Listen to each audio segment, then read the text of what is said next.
Mesdames et Messieurs, Monsieur le Président de l'Assemblée provinciale de la province de Kinshasa, les membres des confessions religieuses et de la société civile, organisations professionnelles, des employeurs et des travailleurs, le 1er mai, c'est ainsi qu'en République démocratique du Congo, 1er mai 2021, les organisations du travail et de la prévoyance sociale pour la commémoration de la Journée internationale du travail.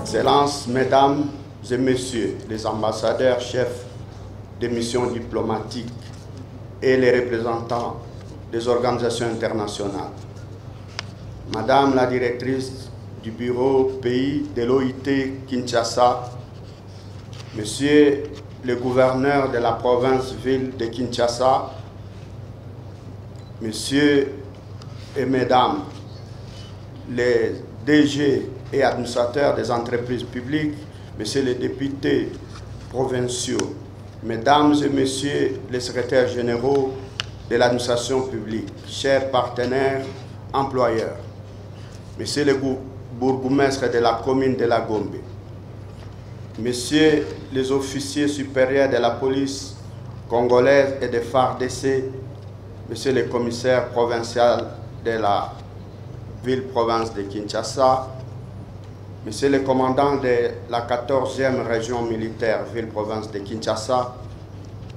distingués invités à vos titres et qualités respectifs, chers camarades travailleurs. Avant toute chose, et en solidarité avec nos compatriotes de l'Est, travailleurs qui sont tombés, nous vous prions de bien vouloir observer une minute de silence en leur mémoire en ces jours. Merci, nous vous remercions. En ces jours du 1er mai 2021, où les travailleurs du monde entier célèbrent leur fête, il va de soi que dans notre pays, la tradition aussi soit respectée, cela dans un contexte très particulier, à savoir la pandémie Covid-19 qui a fait et continue à faire des ravages dans les économies, les emplois et les moyens de subsistance. La santé et sécurité sont les plus importants pour les travailleurs pour faire face à la pandémie. Les travailleurs du secteur de la santé ont été les premiers intervenants de première ligne dans la lutte contre cette pandémie. Ce sont eux qui ont dû faire face à la pandémie en offrant des traitements et des soins aux personnes touchées par la maladie. L'insuffisance des équipements et des protections individuelles dont ils disposaient a été une source de préoccupation dans toute l'Afrique et en RDC en particulier. L'intersyndicale nationale du Congo leur rend un hommage particulier à l'occasion de ce 1er mai et exige des conditions de travail plus adéquates pour eux afin de leur permettre de nous protéger et de nous soigner, nous tous. Mais aussi, dans notre pays, le contexte est tout à fait aussi particulier, caractérisé par des situations ci-après. 1. Situation sécuritaire.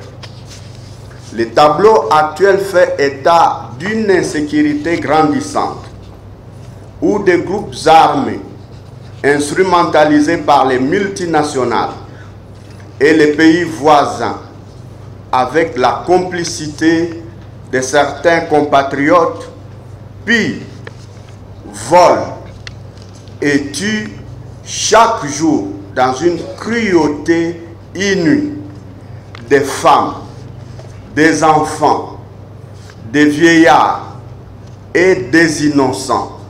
Ceci sous nos yeux et de la communauté internationale dont les forces de la MONUSCO assiste sans intervention à ces massacres qui aujourd'hui constituent ni plus ni moins un génocide et un crime contre l'humanité avec plus de 6 millions de morts. La MONUSCO, la plus grande mission des Nations Unies dans le monde, avec 21 000 militaires, dont sa mission essentielle est de protéger les civils, ne parvient pas à neutraliser des groupuscules et des bandes armées de telle sorte que la situation est devenue 100 fois pire qu'avant l'arrivée de la MONUSCO à l'Est. L'intersyndicale nationale du Congo dénonce cette complicité aussi dans la chaîne de commandement parmi certains officiers de nos forces armées qui se trouvent au front dans l'Est du pays, ainsi que ce silence presque acheté ou imposé dans les chefs des acteurs et jusque même dans nos propres médias qui devaient plutôt en faire large écho et sensibiliser la communauté nationale et internationale. Malheureusement, nos propres médias ne parlent pas de nos morts. L'intersyndicale nationale du Congo espère vivement que le gouvernement fera de son mieux pour mettre un terme, une fois pour toutes, à cette situation calamiteuse que le pays est en train de traverser. Aussi, soutient-elle les mesures annoncées par le chef du gouvernement lors de son investiture au Parlement.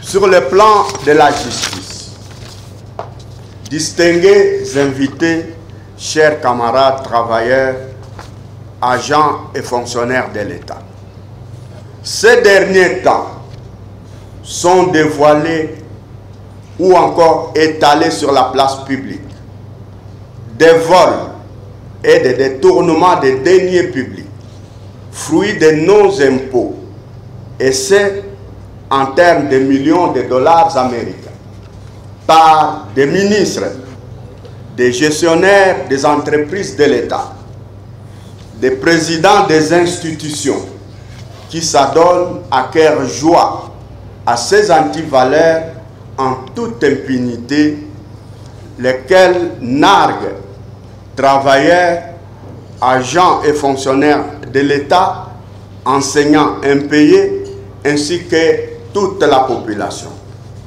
Cette situation mérite une attention particulière du gouvernement, de manière à ce que les coupables soient jugés de façon équitable et exemplaire dans des procès publics qui doivent être télévisés afin que le peuple voie comment ces procès doivent se dérouler.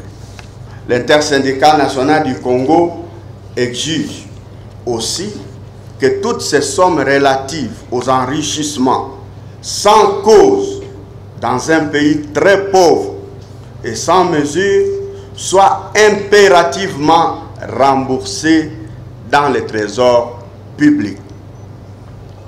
Une manière ou une autre pour l'État congolais d'exiger et d'obtenir la réparation. Parce que l'arrestation en soi ne suffit pas si ces sommes-là ne sont pas remboursées.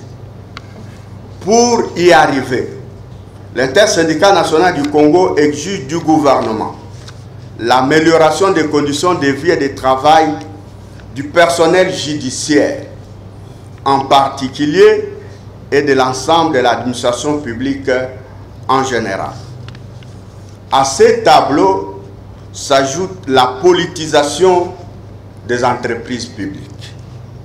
L'intersyndicale nationale du Congo ne se fatiguera pas de dénoncer cette politisation qui a fortement contribué à faire des entreprises publiques des canards boités.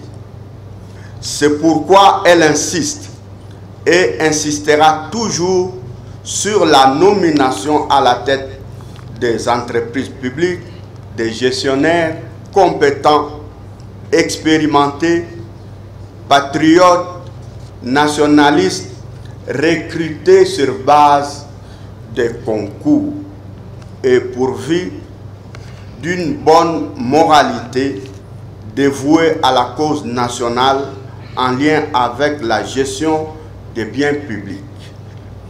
Dans le même ordre d'idées, l'intersyndicale nationale du Congo, qui l'a toujours réclamé, se félicite des audits en cours dans les entreprises du portefeuille de l'État par l'Inspection générale des finances.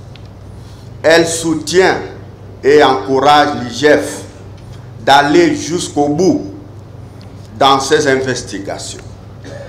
Car en définitive, ce sont les travailleurs et agents et fonctionnaires de l'État qui se verront valorisés par des conditions de travail dignes et des rémunérations décentes.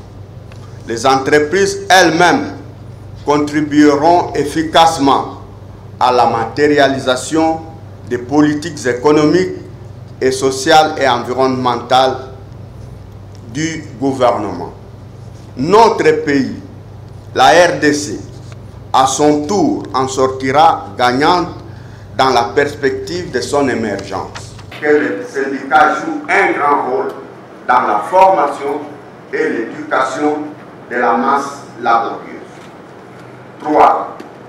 Nous demandons une politique salariale réaliste, s'appliquant aussi bien aux travailleurs du secteur privé qu'à l'agent et fonctionnaires de l'État pour qu'ils achètent au même marché, envoient les enfants dans les mêmes écoles et se fassent soigner dans les mêmes hôpitaux, se logent dans les mêmes types de maisons, utilisent les mêmes moyens de transport en commun, etc.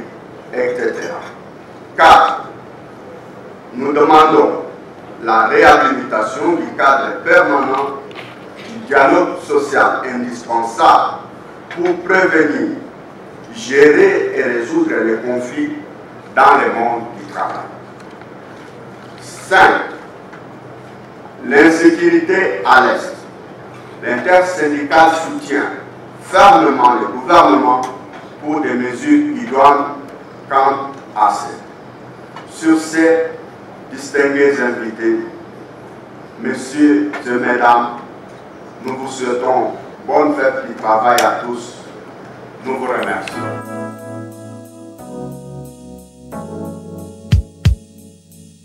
Excellences, mesdames et messieurs, membres du gouvernement et chers collègues, mesdames et messieurs les représentants des organisations internationales, monsieur le gouverneur de la ville-province de Kinshasa, ici représenté, monsieur le commissaire provincial de la police nationale congolaise, ici représenté, messieurs les représentants des organisations professionnelles des employeurs, mesdames et messieurs les présidents et secrétaires généraux des organisations professionnelles des travailleurs, distingués invités, tout protocole respecté, travailleurs et travailleuses congolais.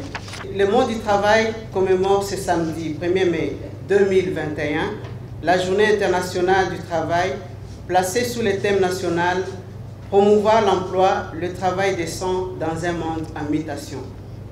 En effet, la journée du 1er mai est célébrée mondialement chaque année en souvenir des vaillants travailleurs tombés sous les balles de la police pour avoir réclamé au XIXe siècle à Chicago, aux États-Unis, l'amélioration de leurs conditions de travail.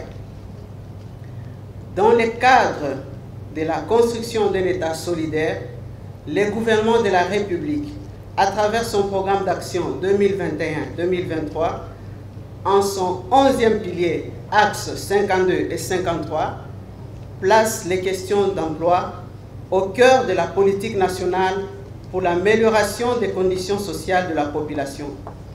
Ceci passe par la promotion d'un travail décent qui exige le respect des différents textes légaux et réglementaires à la matière. Le travail décent tel que défini par l'Organisation internationale du travail se fonde sur 4 objectifs stratégiques, indissociables, interdépendants et qui se renforcent mutuellement, à savoir l'emploi, le travail, la protection sociale, le dialogue social et le respect des principes tels que l'égalité entre hommes et femmes, la non-discrimination, la quantité et la qualité des emplois. Ceci m'amène à inviter les partenaires sociaux, bi- et multilatéraux, à continuer à accompagner le gouvernement dans la mobilisation des ressources nécessaires pour la mise en œuvre de la politique nationale de l'emploi et de la formation professionnelle déjà approuvée par le décret numéro 18/40 du 24 novembre 2018 portant approbation de la politique nationale de l'emploi et de la formation professionnelle. Par ailleurs, à travers le programme national d'appui à la protection sociale, PNPS en sigle, nous ne ménagerons aucun effort pour que dans un délai raisonnable, la stratégie de mise en place du socle de protection sociale soit actualisée afin d'être présentée pour validation au gouvernement de la République. Chers travailleurs, chers employeurs, mesdames et messieurs, tout protocole respecté. L'Organisation internationale du travail en République démocratique du Congo, à travers le Bureau international du travail, a célébré son cinquantenaire en 2019. À cette occasion, dans un monde en pleine mutation, les mandants tripartites, gouvernement, employeurs et banques syndicales ont adopté la déclaration centenaire de l'OIT pour l'avenir du travail qui consiste en une approche du travail centrée sur l'humain. À cette même occasion, 2 instruments ont été adoptés. Il s'agit de la Convention 190 de l'élimination de la violence et du harcèlement dans le monde du travail, ainsi que la recommandation numéro 206 qui la complète. Toujours en mutation constante, le monde a connu en décembre 2019 un nouveau type de coronavirus, le Covid-19, qui a fait son apparition en Chine et s'est rapidement répandu à l'échelle mondiale. Et ses effets négatifs ont affecté tous les domaines de la vie humaine, exigeant un leadership agissant en vue de préserver l'emploi et le travail décent. C'est ainsi que Son Excellence, Monsieur le Président de la République, Félix Antoine Tshisekedi Tshilombo, chef de l'État, à qui je rends des vibrants hommages, a pris l'ordonnance numéro 20/014 du 24 mars 2020 portant proclamation de l'état d'urgence sanitaire pour faire face à la pandémie à Covid-19. En ce qui concerne le ministère de l'Emploi, Travail et Prévoyance sociale, des instructions utiles ont été prises et transmises aux différents acteurs en termes de notes circulaires et de communiqués officiels relatifs aux dispositions pratiques concernant le travail pendant la période de la Covid-19. Pour mieux gérer les effets négatifs de cette pandémie, une cellule de crise a été mise en place. Il s'y est de relever qu'en exécution de mesures pertinentes prises pour lutter contre la propagation de la Covid-19 dans le monde du travail, le Secrétariat général de la Prévoyance sociale a été instruit de travailler en collaboration avec la Commission de communication des risques et engagement communautaire du Secrétariat technique du Comité multisectoriel de riposte à la pandémie à Covid-19 pour organiser les activités de prévention, de sensibilisation sur les mesures barrières contre la Covid-19 en milieu de travail. Toutefois, En dépit de cette crise sanitaire, dans le but de promouvoir le travail décent, le ministère de l'Emploi, Travail et Prévoyance sociale a pu réaliser ce qui suit.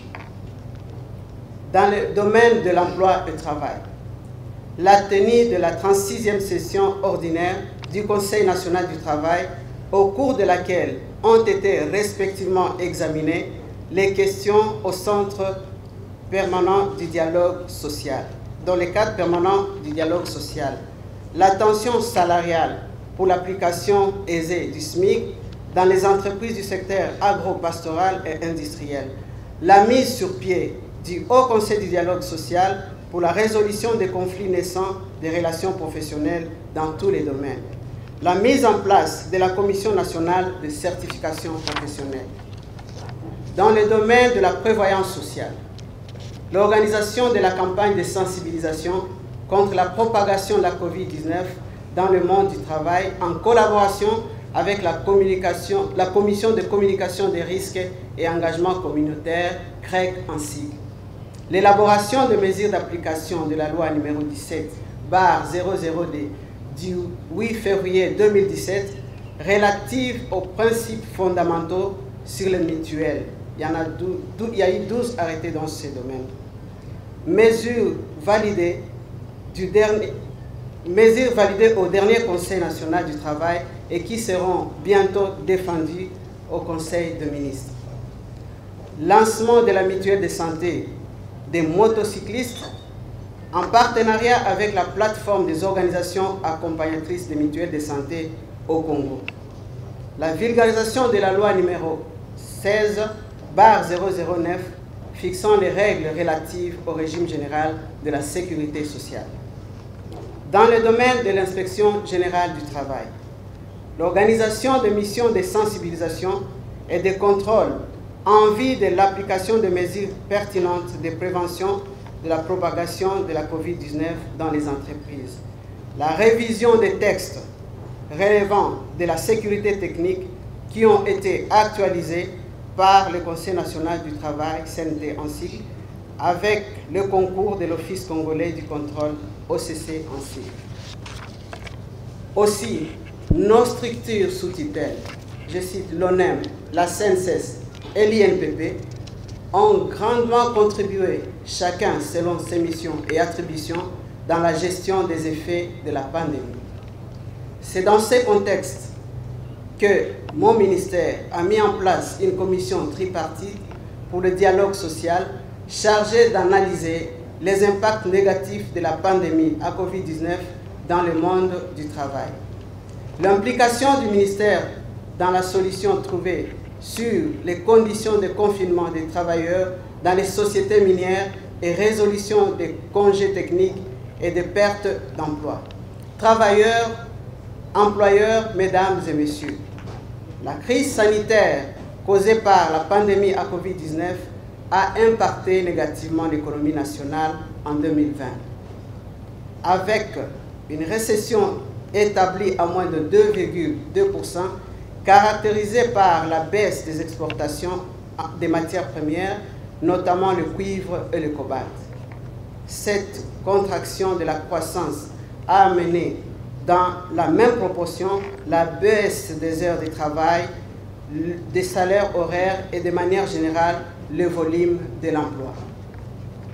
Les statistiques de la Caisse nationale de sécurité sociale, CNSS en sigle, par sa direction d'études et organisation, renseigne que le nombre d'emplois a baissé de 701 0,51 à 357 825 unités, soit près d'un emploi sur deux a été suspendu, soit 49% au premier semestre de l'année 2020. La même tendance a été observée au deuxième semestre de 676 719 000 à 380 983 unités, soit une baisse de 44%. Ceci démontre l'impérieuse nécessité des mesures urgentes afin de sauver les emplois et relancer la production. Grâce à l'engagement et au travail de nos agriculteurs, des fonctionnaires, des salariés et des travailleurs de l'économie informelle, notre pays a résisté à la crise. En effet, la contribution de ces secteurs à la création et au maintien des revenus est palpable. S'il n'a pas été possible de célébrer avec faste la fête du 1er mai en 2020 à cause des restrictions sanitaires cette année, Son Excellence M. Félix Antoine Tshisekedi Tshilombo, président de la République et chef de l'État, s'est personnellement investi dans l'organisation de cette cérémonie commémorative dans un format réduit. L'engagement de Son Excellence, Monsieur le Président de la République, pour le bien-être de la population en général et de la masse laborieuse en particulier, ressort clairement dans son discours du 24 janvier 2019. Je cite: « La lutte contre le chômage est un immense défi national. Nous devons réhabiliter les secteurs formels, réformer l'affolement sur les rémunérations et promouvoir le respect de toutes les tranches du SMIC. En plus des investissements publics légitimes, l'option est donc définitivement levée de promouvoir les soutiens au secteur privé productif à travers particulièrement l'appui direct aux petites et moyennes entreprises, spécialement celles engagées dans l'agro-industrie, inscrivant leurs activités dans le cadre de la chaîne de valeur. Il nous faut, poursuit-il, à cet effet, produire ce que nous consommons et donc conférer de la valeur ajoutée à nos produits destinés non seulement à la consommation domestique, mais aussi à l'exportation en vue de les rendre plus compétitifs. Travailleurs et travailleuses, employeurs, mesdames et messieurs, s'agissant des recommandations de l'intersyndicale du Congo, lors de la célébration de la Journée mondiale de la sécurité et santé au travail, je rappelle, offrir des lieux de sécurité et de santé au travail sains pour les travailleurs et travailleuses congolais, ratifier la Convention 187 sur les normes de sécurité et de santé au travail, former effectivement les travailleurs et travailleuses sur les questions de sécurité et de santé au travail. Le gouvernement vous assure qu'il accordera une attention particulière à toutes ces préoccupations au prochain Conseil national du travail. C'est aussi l'occasion pour moi de présenter à Son Excellence M. Jean-Michel Sama Lukonde Kyenge, Premier ministre, chef du gouvernement, nos remerciements pour son implication personnelle dans l'organisation de cette cérémonie. Je suis convaincu qu'avec son sens managérial, il nous amènera plus rapidement à concrétiser la vision du chef de l'État dans les secteurs du travail. Chers travailleurs, chers employeurs, mesdames et messieurs, votre présence nombreuse à cette grandiose célébration témoigne de la confiance que vous placez dans notre gouvernement pour l'amélioration des conditions de travail de la masse laborieuse. La Journée mondiale de la sécurité et santé au travail que nous venons de célébrer ce 28 avril dernier a été une invitation à coaliser nos efforts pour la prévention des risques professionnels dans le monde du travail en République démocratique du Congo. Il s'agit d'une occasion de mener les actions en vue de rattraper le retard considérable que connaît notre pays en matière de mesures générales de sécurité et santé au travail, pilier indispensable pour les objectifs socio-économiques devant réduire la pauvreté des travailleurs en particulier et de la population en général, afin d'optimiser la productivité des entreprises et autres organisations professionnelles. Travailleurs, chers employeurs, mesdames et messieurs, je ne voudrais pas passer sous silence la problématique des élections syndicales.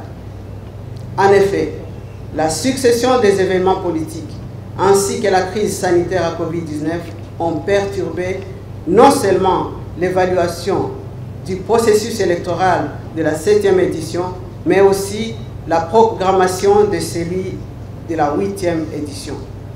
Les élections syndicales étant le moment crucial d'expression démocratique pour les travailleurs au sein de leurs entreprises, je convoquerai incessamment le Comité national de coordination chargé du suivi des élections en vue d'examiner l'opportunité d'organiser la 8e édition dans un délai raisonnable.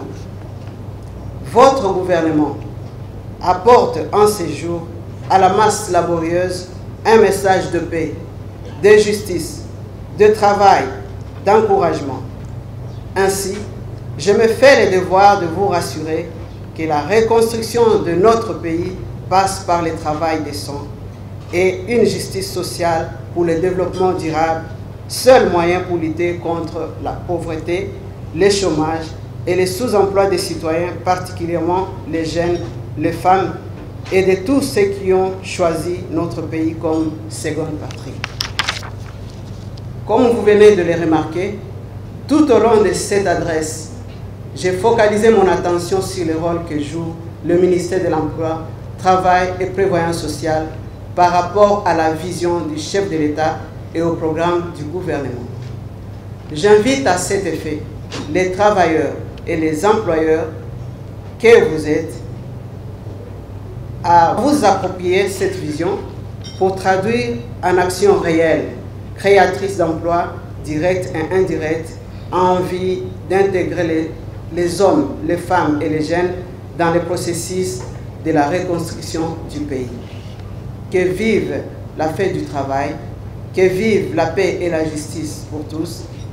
Que Dieu bénisse la République démocratique du Congo. Je vous remercie. À l'orchestre. Honorable président du Sénat, Madame et Messieurs les membres du corps diplomatique, de la Journée internationale du travail, le protocole d'État remercie tout particulièrement l'honorable président du Sénat ici représenté.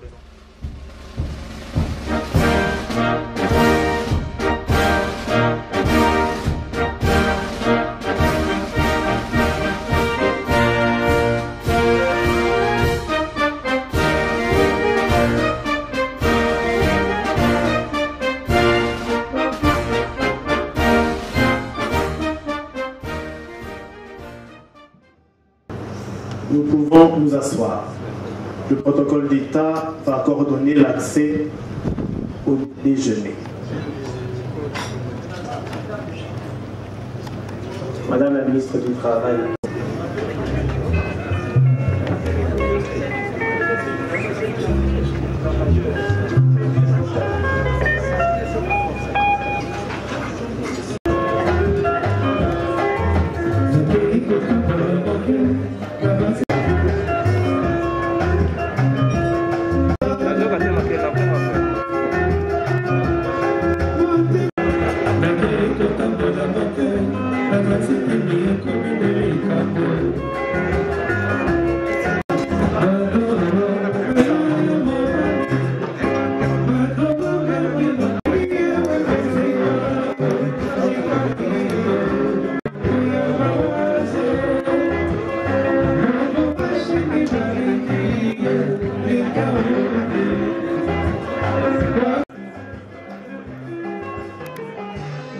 Les mandataires publics et privés.